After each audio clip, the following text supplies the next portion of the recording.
I inhaled, and then before you're supposed to sort of carry it within your lungs as long as you can before exhaling. And before I even exhaled, everything had already dissolved into pure fractal white light, is the best way I can describe it. I was conscious of exhaling, but instead of feeling like air was coming out of a body into a room, it felt like fractal energy was moving from one energetic space into another boundless energetic space. Is as if a wormhole appears and you're just transported into hyperspace. And it's just a completely different dimension. So that's kind of, for me, the first stage is just that dissolution, the white light, the fractals, this kind of crystalline, sparkly. And then the next stage, which is, I think, the most difficult and potentially terrifying, is some people describe it as an intense sensation of velocity. Some people describe it as a storm. I know Michael Pollan, in his book, talks about it like a Category 5 storm. For me, it felt something like an explosion, like almost like a supernova of energy. And it's going so fast. And then it doesn't make any sense. It's just beyond anything. And so your ego is trying to marshal whatever strategy it can to contain it, to make sense of it, to explain it, to describe it, to control it, to assure yourself that it's all going to be okay.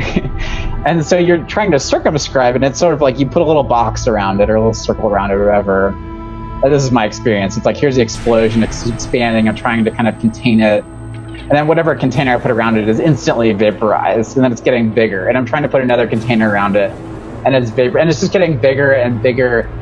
And there's this feeling of incredible terror because you are effectively dying. I mean, it is kind of like a complete ego death. And you're feeling this terror, and then all of a sudden, for me, it became crystal clear for me that there was resistance was futile, right? The only thing I could do was, it was sort of like I was arm wrestling with this cosmic energetic force, and I was trying to push through it with my puny human hand, and then it just, what's the point of this? So I just let go. And that's, I think, where a lot of people, I have heard that some folks in that particular stage can experience a lot of intense terror and suffering, because depending on your level of resistance and I think preparation, spiritual preparation, if you're not ready to die, then it can be a battle, I think. And yeah, before I did it, my friends who kind of connected me to this community just said, prepare to die, prepare yourself to die. So I had that in mind. And then what's so interesting is when you surrender, then it kind of goes into, I guess, what I would call sort of like the phase 3,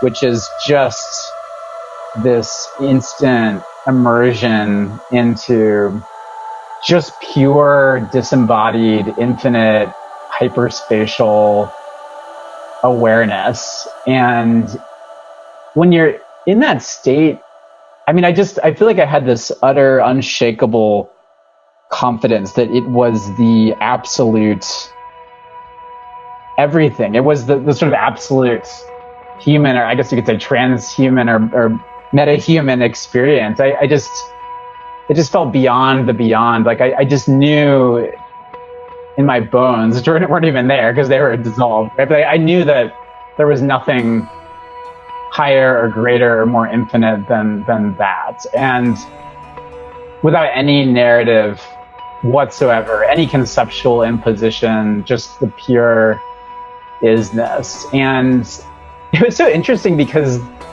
in retrospect, as I reconstructed in my memory, I can describe it as like an ecstatic kind of experience, but it doesn't really even feel appropriate to try to create any kind of emotional label for it, because it wasn't, I think about emotions, and this is, a lot of the psychological research on emotions talks about how they're essentially somatic experiences that may then kind of abstract with conceptual labels. But in that 5-MeO state, there's no body, because your body is fully dissolved, and there's no concept. So emotions can't even be said to really exist. It's just, it's just this ineffable. I guess ecstasy is the best word I can come up with it, but it's really insufficient. But just the experience of absolutely pure subjectivity, just the I am, without anything else. Even though everything is gone, you're still there. Someone is there, and you have the sense of I'm still me, even though there's nothing that I've ever associated with me present in this space, if you can even call it a space. But I am still definitely, unmistakably here. There's this kind of almost embarrassing duh kind of moment. Yeah, it's very humbling, the ultimate kind of humbling. But yes, I definitely was laughing. And then that sort of duh moment of humility that I experienced was sort of in phase 4 of my MeO trip. Feels like you're moving through the cosmic birth canal or something like that, where you're kind of starting to, your brain is starting to metabolize the 5-MeO, which it does fairly rapidly, because the trip only lasts in total, maybe 20 to 40 minutes. And so you start to come off of it, and it's in that sort of middle phase that you're no longer in that pure kind of hyperspace. And that's when a lot of people sort of report differential experiences, maybe kind of visions or dreamlike. I had this particular vision in which the Buddha appeared, and also my guide also appeared in this vision, and they both were we were all just sort of laughing together, and they were sort of laughing at me and with me, because I was just sort of looking at them and saying, wait, you mean that, wait, really? And they were like, yeah, really. I'm like, oh my God, I can't believe it.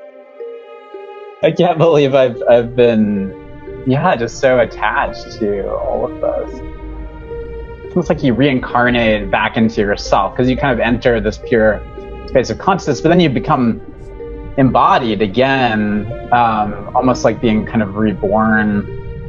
But it doesn't, at least for me, it didn't come all at once. So it's in this piecemeal way. So I started to become aware of my lips and my face, and then maybe a hand, and then a foot. It's almost like, an infant coming out of, the birth canal, like one part at a time, maybe it's crowning, or maybe the foot is coming out, or whatever. And then all of a sudden you're back, and you're re-embodied. And it's so strange.